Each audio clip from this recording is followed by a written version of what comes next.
Boa tarde a todos. Na tarde de hoje, nós vamos conversar um pouco sobre a educação de filhos, mais precisamente. E quando a gente fala sobre educar filhos, nós podemos ter várias abordagens, várias lentes para observar e analisar esse tema. E na tarde de hoje, nós vamos trabalhar de duas maneiras. A abordagem espírita, o conhecimento espírita acerca da educação dos filhos, o que é educar os filhos, qual é a função dos pais nesse processo. E um segundo momento, então, em que a gente vai para uma parte mais prática de realmente como fazer esse processo, né? Mas para que a gente possa falar sobre educação de filhos e como nós vamos educá-los de uma maneira integral, eu chamo a atenção para um questionamento que, de forma geral, todos os pais ou educadores deveriam se fazer, né? Que é o questionamento de como estou educando meu filho. Será que eu estou contribuindo para com que esse ser se torne uma pessoa melhor, um cidadão consciente dos seus direitos, mas também dos seus deveres perante a sociedade, uma pessoa que possa atuar no mundo de forma a se tornar um homem de bem, né? Será que eu, enquanto educador, estou agindo adequadamente para a educação do meu filho? Mas se essa pergunta já meio nos tira um pouco do eixo, né, e nos deixa preocupados, eu acredito que é uma pergunta que nos deixa mais preocupados ainda, que é a pergunta que o próprio Criador nos fará quando retornarmos ao mundo espiritual, especialmente aqueles que fomos confiados à missão da maternidade ou da paternidade, que é, como nos propõe o Evangelho segundo o Espiritismo, uma pergunta consciencial, né? Que fizeste do filho que vos confiei? E essa questão que está no Evangelho segundo o Espiritismo, ela é muito importante para a nossa reflexão. Porque, primeiro, o nosso filho não é o nosso filho. O nosso filho está nosso filho, né? Ele é um filho de Deus, assim como nós também. Então, na verdade, somos todos irmãos. Mas nesse processo de caminhada evolutiva, de aprendizagem que vamos fazendo em cada existência, vamos atribuindo papéis, uma hora mãe, uma hora pai, uma hora filho, né, para que a gente possa ir crescendo conjuntamente, ensinando e aprendendo em família, nessa noção de família maior. Então, o primeiro aspecto que a gente vai ter que compreender quando se fala em educação à luz do Espiritismo é que a criança é um espírito imortal. Esse é o primeiro passo. Então, essa criança, se é um espírito imortal, ela não começa agora a sua trajetória. Na verdade, ela reinicia a sua trajetória de aprendizagem no mundo, como nos informa tão bem Hermínio Miranda no livro Nossos Filhos São Espíritos, no qual ele diz que a criança é esse espírito eterno que ora reinicia a sua aprendizagem no mundo, trazendo consigo ao renascer uma bagagem de experiências, mas também uma bagagem de equívocos, uma bagagem de conquistas, de realizações multimilenares e, consequentemente, um programa a executar na vida que reiniciam junto de nós. Então, esse é o primeiro ponto basilar para nós nos sustentarmos quando falamos de educação de filhos à luz da doutrina espírita. É ter a noção de que esse ser é um viajor da eternidade. Muitas vezes, essa criança novinha é mais velha do que os próprios pais. Muitas vezes, essa criança, esse espírito que ora reinicia a sua jornada, traz uma bagagem muito maior do que aquela que os próprios pais possuem, né? E essa bagagem, obviamente, num mundo como o nosso, de provas e expiações, não é uma bagagem somente de coisas positivas. Por mais que os nossos filhos, a gente tenha uma tendência a achá-los a última bolacha do pacote, mas eles têm inúmeras deficiências, assim como inúmeras conquistas.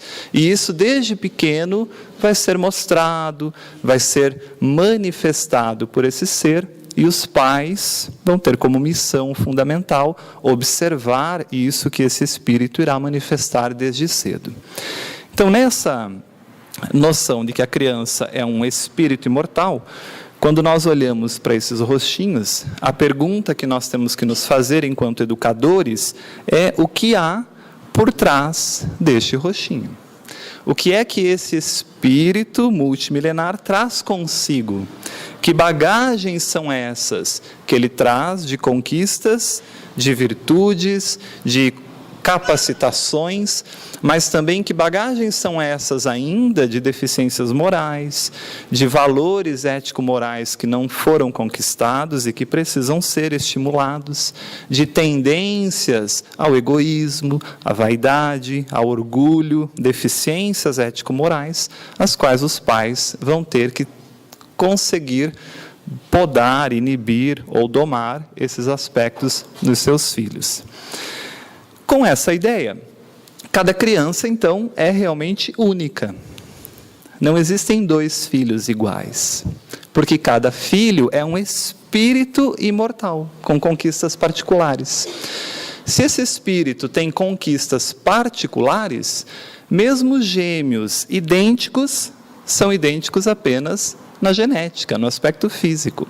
O espírito é diferente para cada um desses corpos e, por isso, mesmo filhos idênticos são diferentes. Diferentes nas suas emoções, diferentes nas suas conquistas, diferentes nas suas deficiências e dificuldades. Por isso que a gente não deve nunca comparar os nossos filhos. Um grande erro no processo educacional é quando o pai diz assim: você tem que estudar mais, está vendo seu irmão, como ele foi bem, como ele vai bem, né? Mas é que talvez o meu irmão tenha mais facilidade para aquilo, uma conquista dele enquanto espírito, e que eu talvez não tenha. E é aí que está justamente o processo educativo, onde a gente vai ter que possibilitar que ele possa desenvolver essas características. Então, se cada criança é única e especial por ser um espírito imortal, ela vai, desde pequenininha, manifestar isso que ela traz, como nos ensina o Espírito Santo Agostinho, lá no livro Evangelho segundo o Espiritismo, onde ele diz que, desde pequenina, essa criança manifesta não só os instintos bons que traz consigo, mas também essa outra mala de deficiências e ainda de coisas a conquistar, ou os instintos maus que traz dessas experiências nas suas existências anteriores a essa. A estudá-los, tanto esses instintos bons quanto esses instintos maus, devem os pais aplicar-se. Então, esse é o primeiro conceito básico para todos que estudamos a doutrina espírita, de que esse serzinho está conosco por um momento e que nós teremos, então, que desenvolver esses aspectos positivos, estimulá-los, mas também podar esses aspectos negativos. No livro O Problema do Ser, do Destino e da Dor, Leon Denis também vai fazer uma afirmação interessante em relação a essas conquistas que trazemos enquanto viajores da eternidade. O trabalho anterior, diz Leon Denis, que cada espírito efetua, pode ser facilmente calculado, pode ser facilmente medido pela rapidez com que ele executa de novo um trabalho semelhante. Esse é um aspecto muito interessante. A gente vê desde pequeno crianças que têm uma facilidade muito grande para algumas áreas. Então, crianças que desde pequena fazem cálculos matemáticos que muitas vezes espantam até seus próprios professores.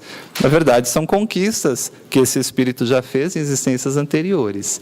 Crianças que desde pequenininha dedilham o piano e cantam muito bem, tocam muito bem, instrumentos musicais, enfim, qualquer arte, qualquer ciência, que são conquistas que esses seres fizeram. Sobre um mesmo assunto, diz Leon Denis, ou também pela prontidão com que assimila os elementos de uma ciência qualquer. Fica mais claro nós entendermos sobre essa perspectiva, né? Aquilo que eu, enquanto espírito imortal, conquistei numa existência anterior, eu tenho facilidade na próxima. Por isso, se você não gosta muito de uma área, é bom começar a se dedicar a estudá-la, porque você vai levar mais facilidade para a próxima, né? Se você tem muita dificuldade com a área exata, por exemplo, dedique-se a ela nessa existência. Na próxima, você já vai um pouquinho com mais bagagem, e aquilo fica menos complexo ou um pouco mais fácil para a gente compreender, né? O segundo aspecto importante que nós temos que entender é o próprio conceito de educar, né? O que é educar? E aí é uma obra espetacular sobre esse assunto, que é a obra do nosso querido José Raul Teixeira, uma obra psicografada. Quem dita a obra é o Espírito Camilo, e o título da obra é Desafios da Educação. E nessa obra, o benfeitor Camilo define o que é educar. E ele diz que a educação consiste no trabalho realizado para podar ou inibir a ação dos elementos perniciosos trazidos no âmago da criança. Veja essa noção do espírito imortal trazendo essas tendências ruins, más, e que devem ser observadas, analisadas, para que os pais possam então podar ou inibir isso que vai se manifestar desde cedo. Ao mesmo tempo em que se incentiva as conquistas felizes, essas conquistas maduras, enobrecidas, que a criança também demonstra desde pequenininha. Então, aquele egoísmo que ainda não foi vencido, que desde pequenininho começa a se manifestar, e os pais vão podando, vão direcionando isso para o oposto a isso, né? Então, o objetivo da educação, em tese, em teoria, ele é simples.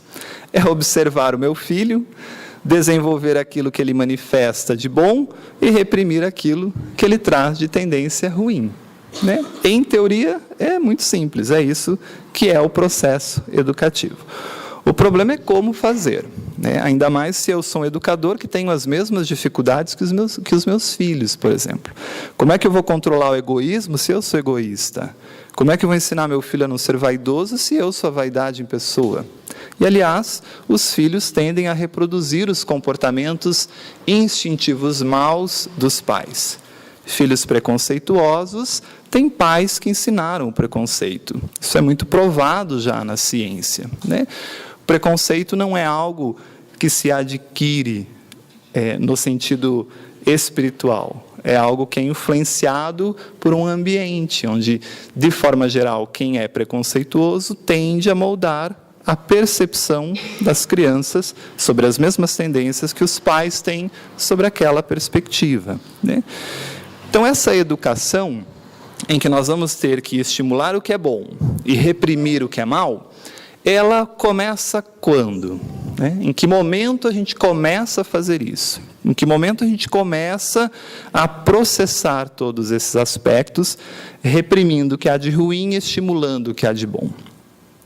E aí eu me lembro de uma história interessante, quando Madre Teresa de Calcutá foi questionada por uma mãe grávida de 6 meses, e já mãe de 2 filhos, e ela disse a Madre Teresa que ela se preocupava com esse filho que ela gestava, porque os 2 filhos anteriores ela havia falhado no processo educacional, haja vista as consequências do que eles faziam no aspecto moral.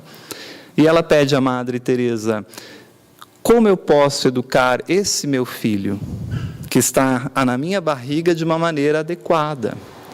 E ela, com 6 meses de gestação, recebe uma resposta muito interessante de Madre Teresa, que diz para ela: pois então corra, pois você já está 6 meses atrasada, né?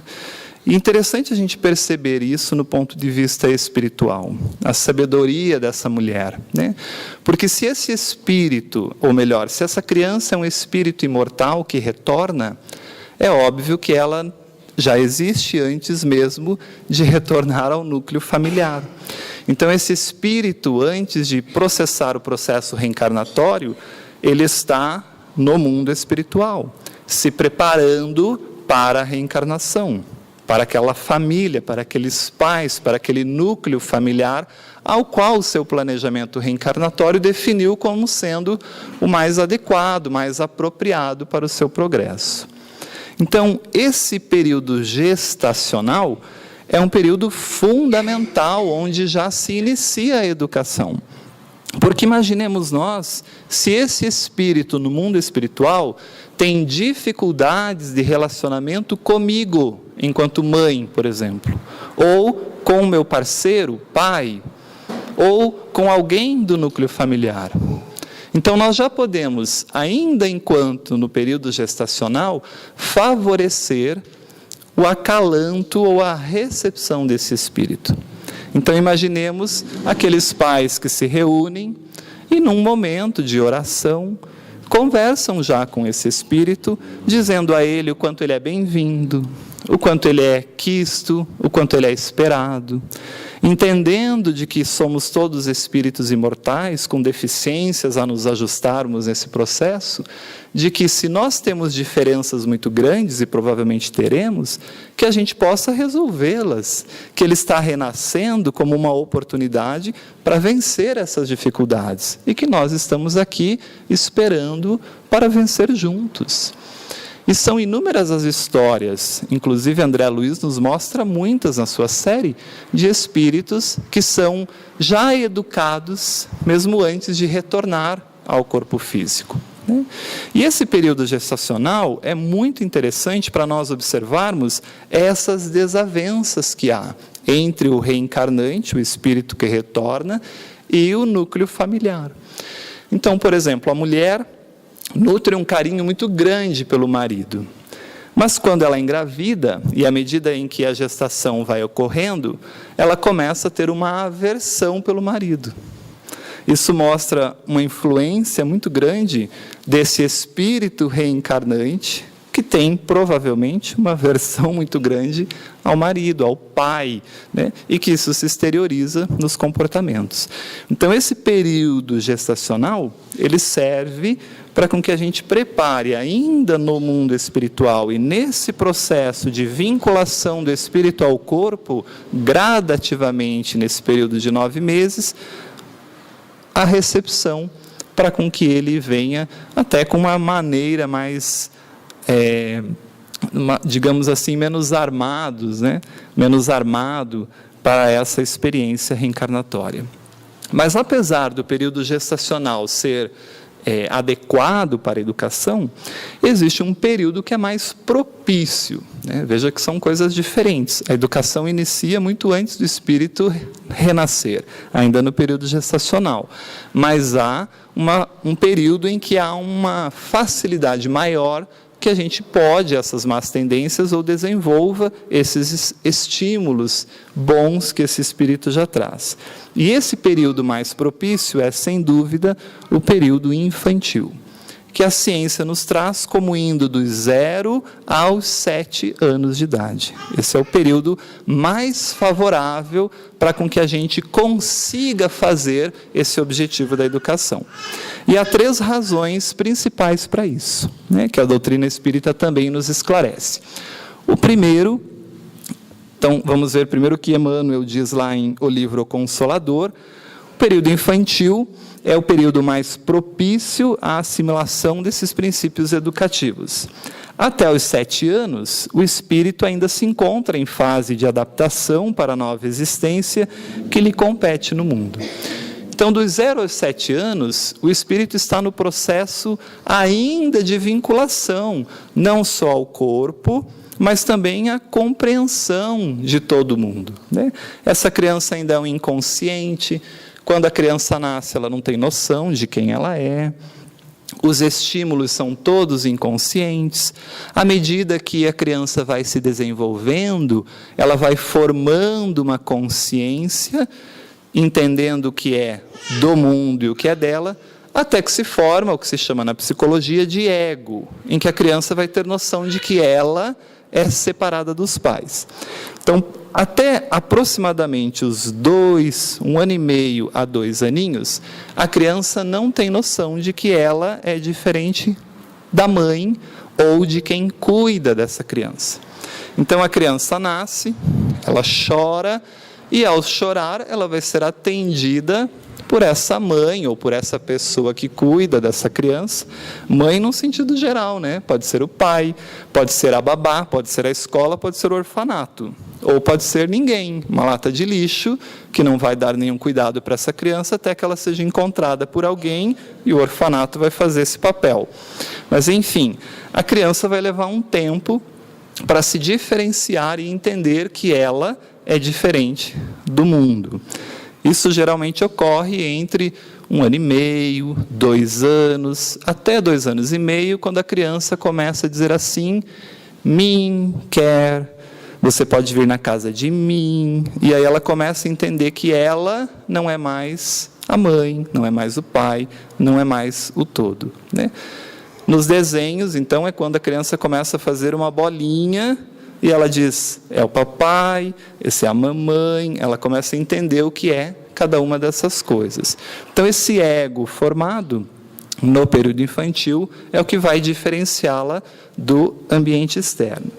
E esse período, até os 7 anos de idade, o Espiritismo nos diz que ocorrem 3 coisas importantes.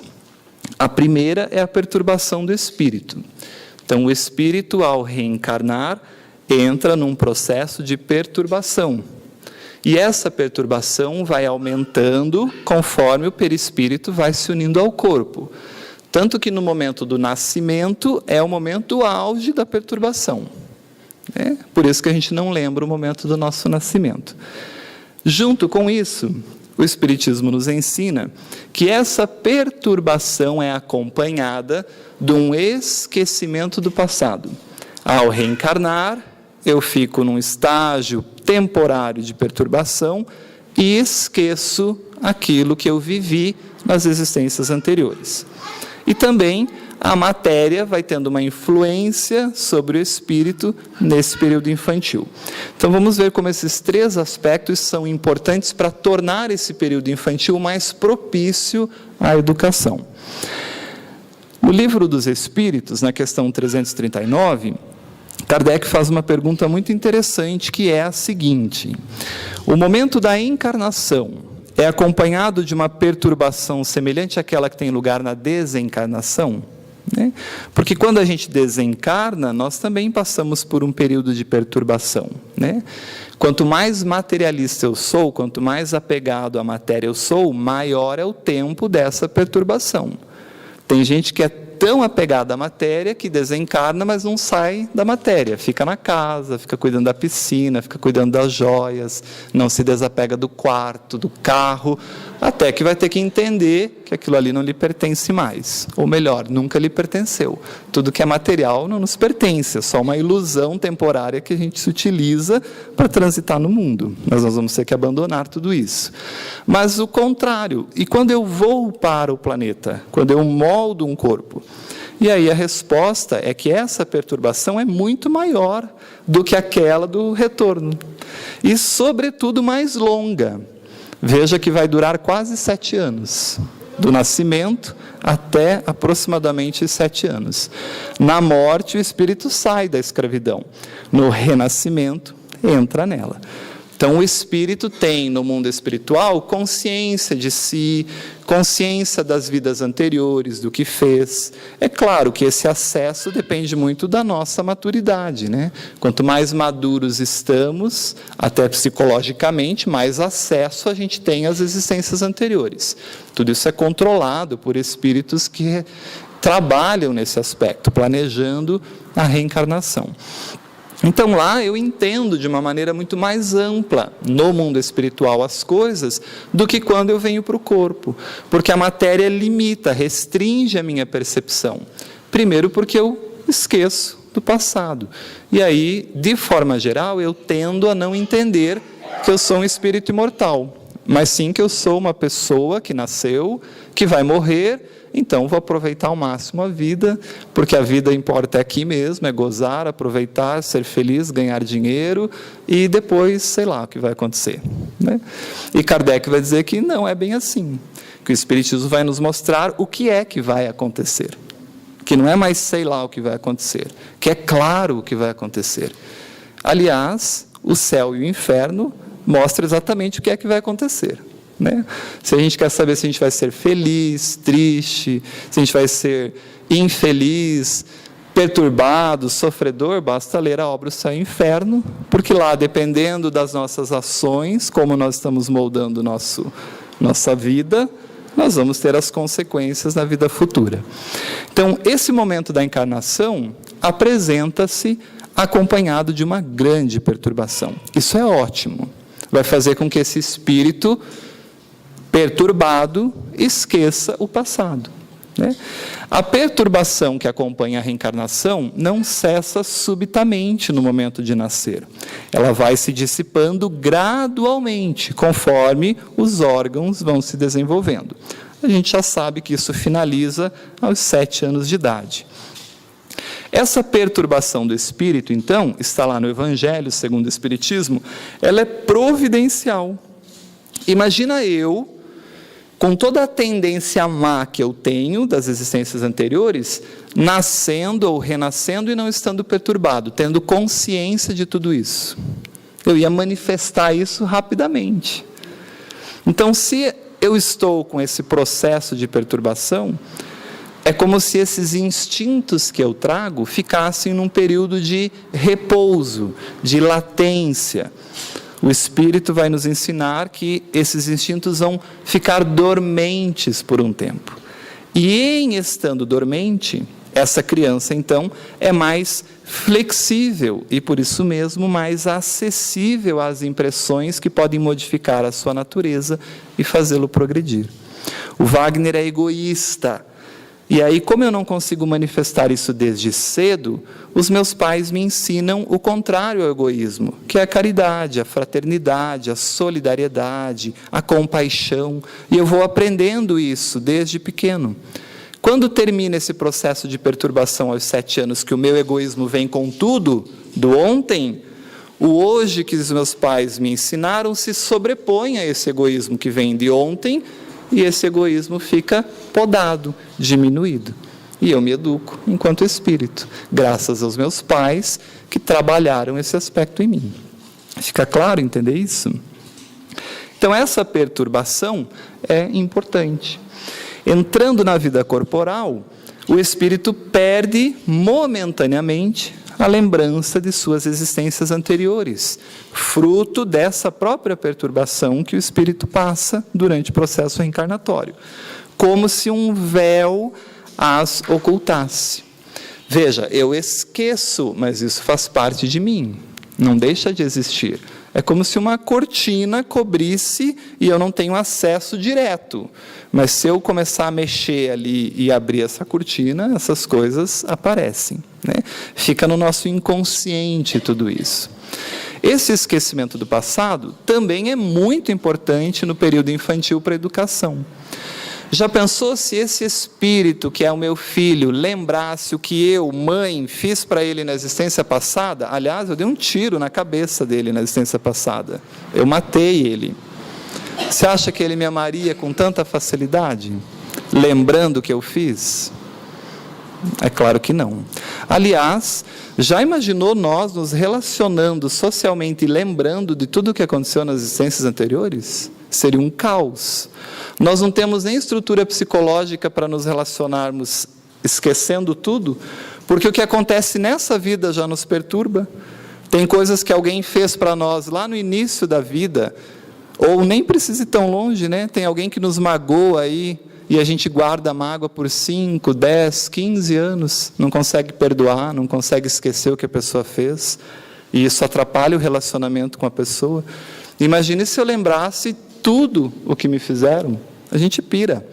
Então, pela misericórdia divina, nós que somos espíritos ainda tão pequenos nesse processo evolutivo, nós não podemos ter lembrança de todo o nosso passado.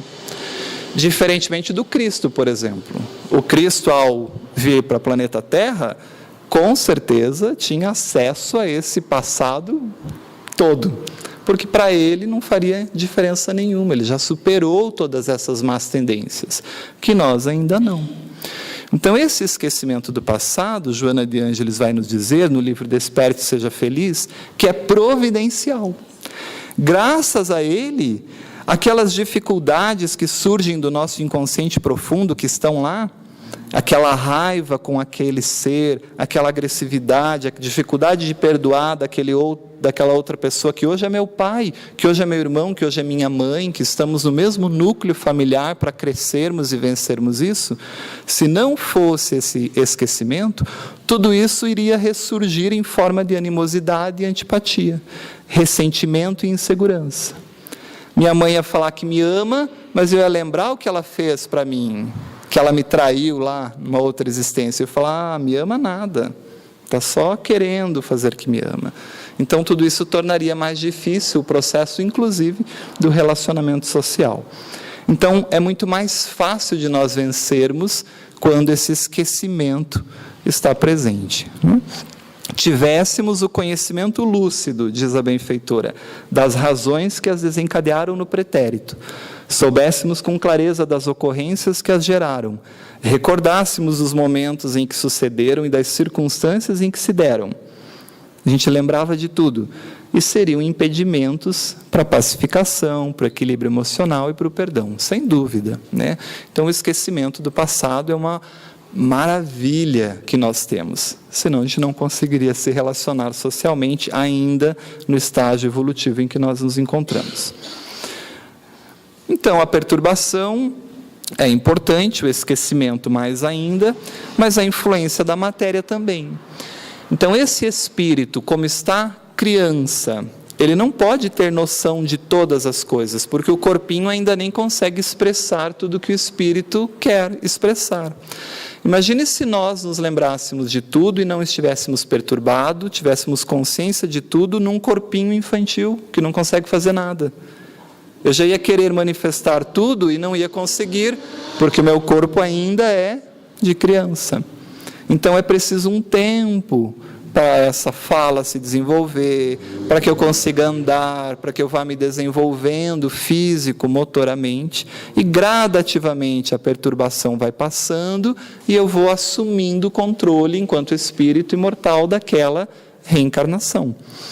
Então, o livre exercício das faculdades da alma, pensar, refletir, interagir com o meio, interagir com o ambiente, está subordinado ao desenvolvimento dos órgãos? Os órgãos, dizem os espíritos, são instrumentos de manifestação daquilo que o espírito já tem, das faculdades da alma. Essas manifestações se encontram subordinadas ao desenvolvimento desses órgãos e também ao grau de perfeição desses mesmos órgãos. Então, a influência da matéria sobre o espírito, como eu vou me desenvolvendo gradativamente, eu consigo gradativamente ir mostrando para os pais quem eu sou. Ó pai, minha bagagem de coisa boa. Ó pai, minha bagagem de coisa ruim.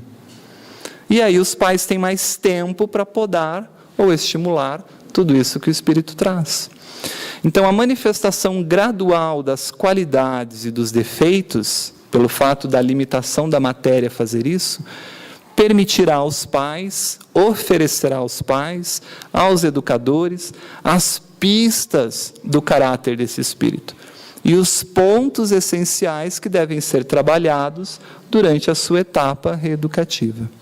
Veja como é perfeito o processo, né? Não é à toa que num mundo de provas e expiações, a infância é tão longa. A infância nossa é 7 anos. Agora, como será a infância no mundo feliz? Lembram que há 5 níveis de mundos evolutivos? Um mundo feliz, um mundo celeste, você acha que a infância dura 7 anos? Claro que não. Precisa 7 anos ficar observando esse espírito se ele não tem mais nada de ruim? Ele só tem quase coisas boas, já está um pulinho para não precisar mais reencarnar. Então, nesses mundos, a infância é super pequena. Maravilha, né? Sonho de qualquer pai. Porque 7 anos se dedicar ao filho muda a vida inteira, né? Mas a gente ainda precisa desse tempo longo de dedicação para conseguir ir podando todas essas más tendências que ele traz.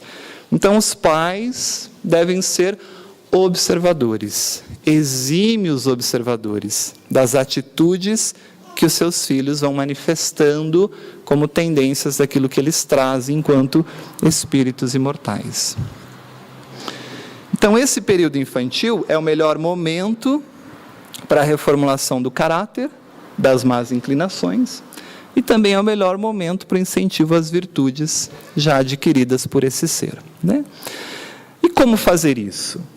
Então a gente entendeu que a criança é um espírito imortal, entendemos o que é educar, vimos que o período infantil é o mais propício, mas não acaba ali, né?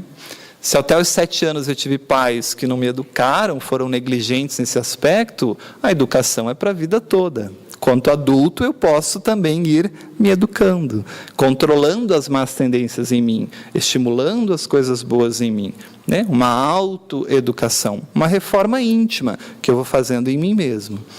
Mas existe uma maneira para nós desenvolvermos isso de uma forma mais efetiva.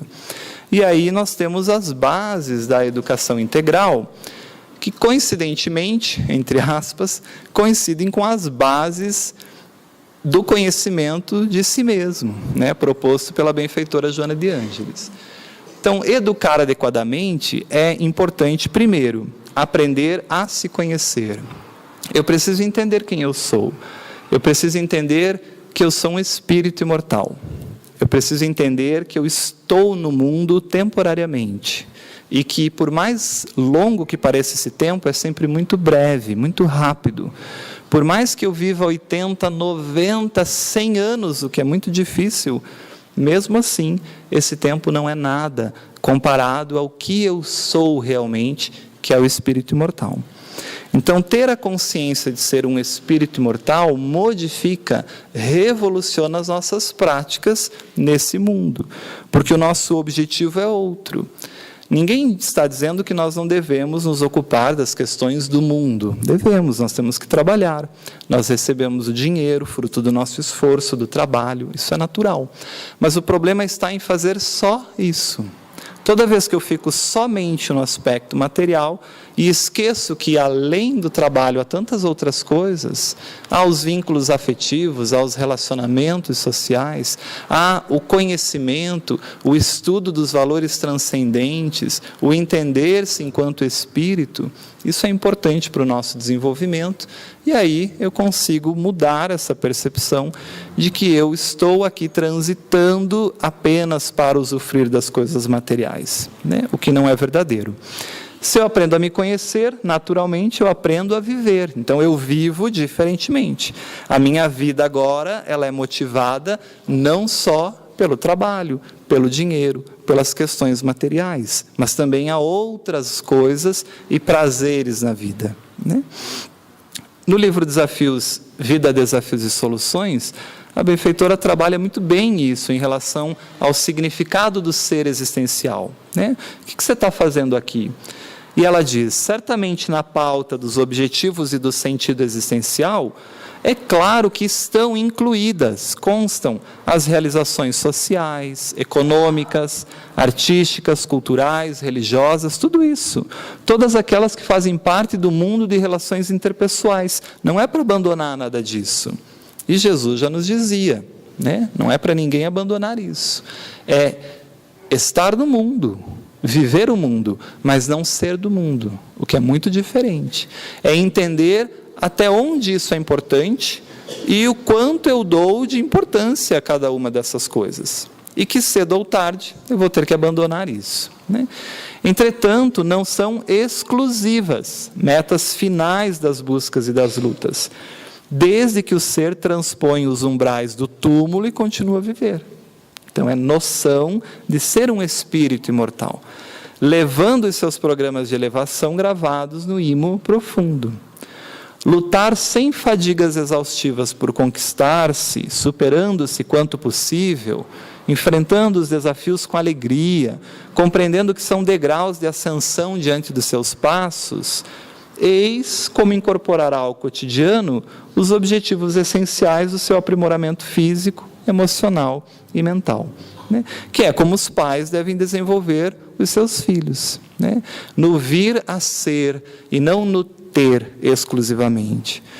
Então, se eu não posso te dar algo, tem pais que se afligem com isso e trabalham mais para poder comprar aquilo. Isso é a maior bobagem no processo educativo.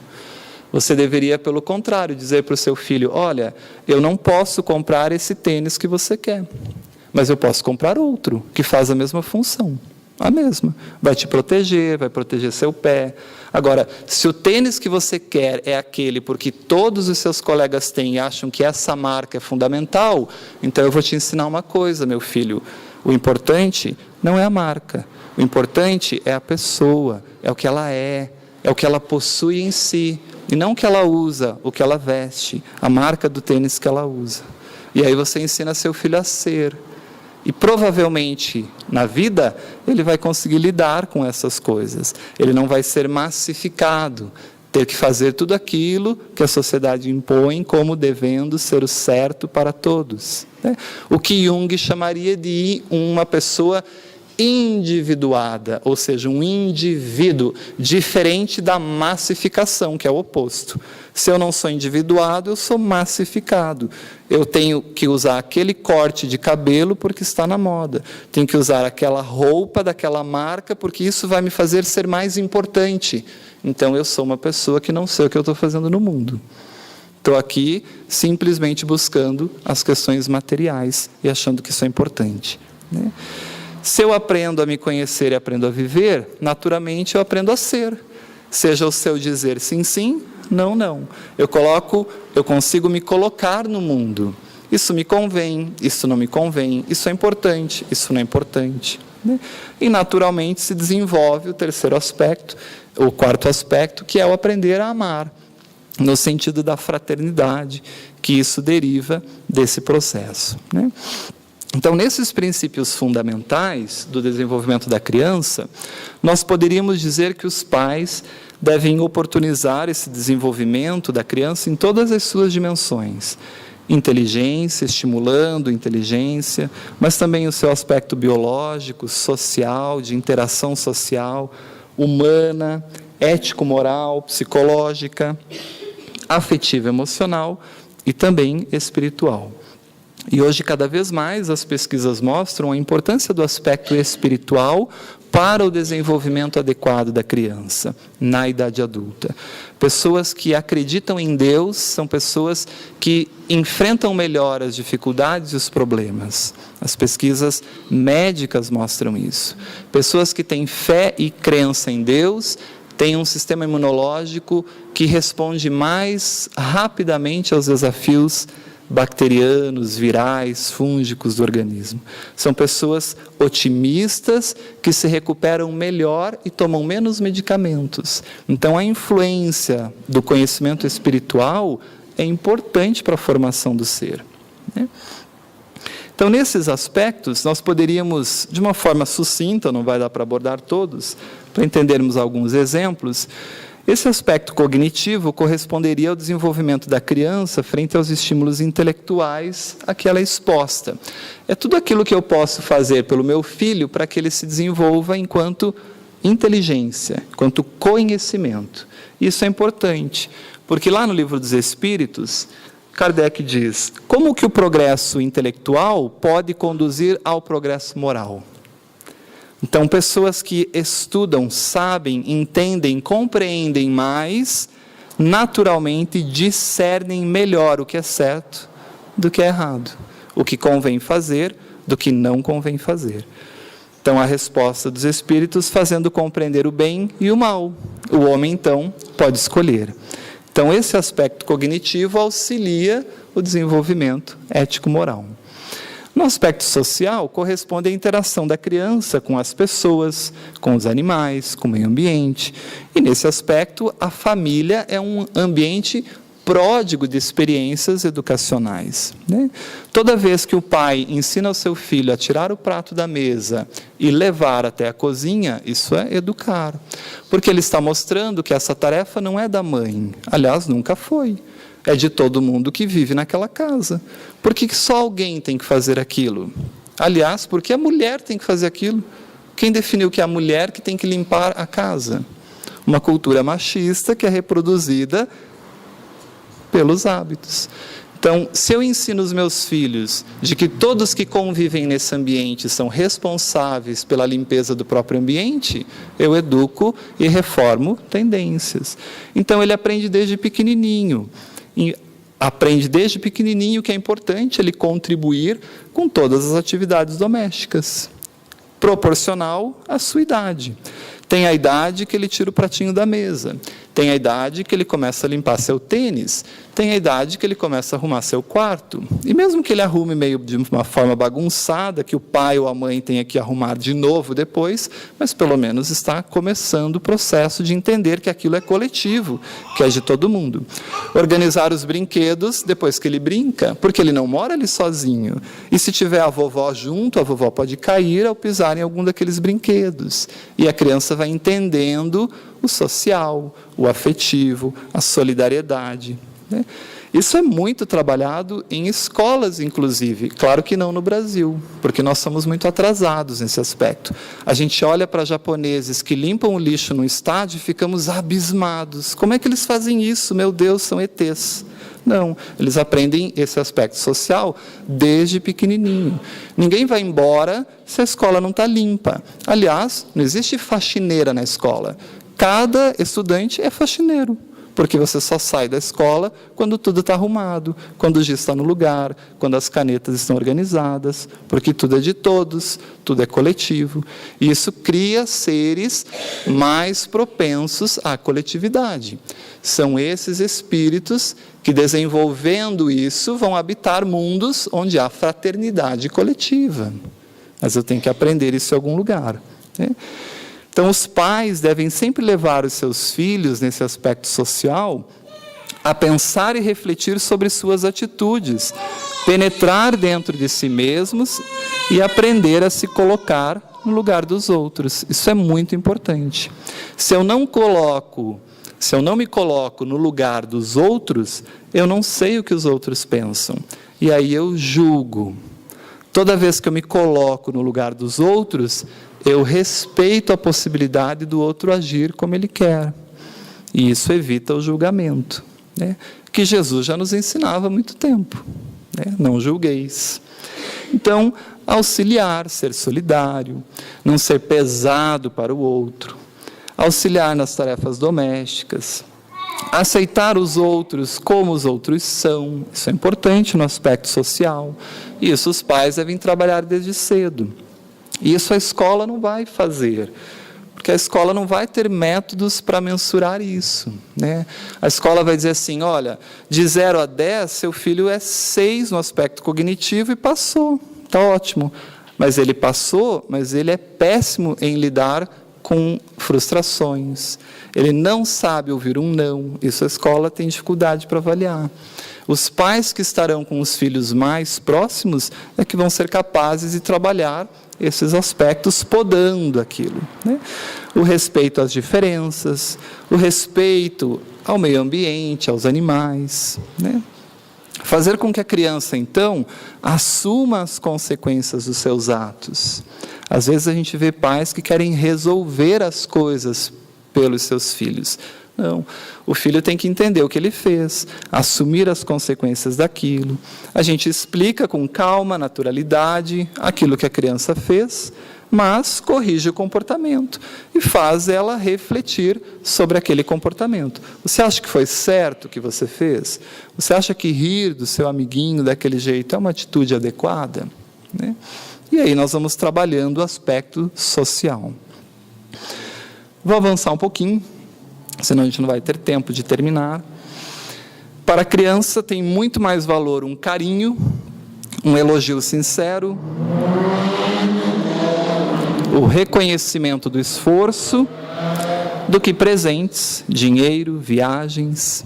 Premiar as crianças não é necessariamente dar coisas materiais, né? A gente pode premiar com estímulos de carinho, de elogio.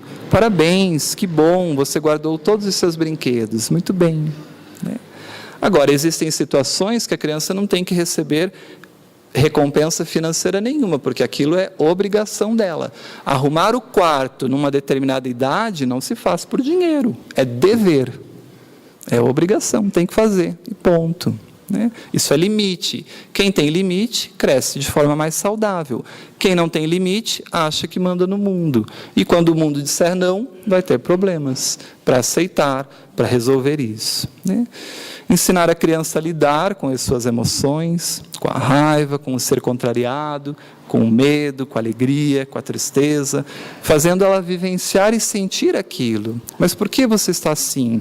O que te torna triste? Por que você está chorando? Mas o medo de quê? Conversando e tentando trazer isso num diálogo com os filhos. E sempre lembrando, para finalizarmos, que o melhor pedagogo que já esteve conosco, sem dúvida, foi o Cristo. Uma pedagogia integral, focada no ser humano. Jesus dizia: vós sois a luz do mundo, nos dando o exemplo de que dentro de nós há esse espírito imortal com tudo para ser feliz, para ser pleno, e que basta nós querermos para desenvolvermos isso. E para desenvolver isso, esse período infantil auxilia muito quando nós temos pais conscientes desse processo educativo. Agora, o melhor método pedagógico é ainda o exemplo.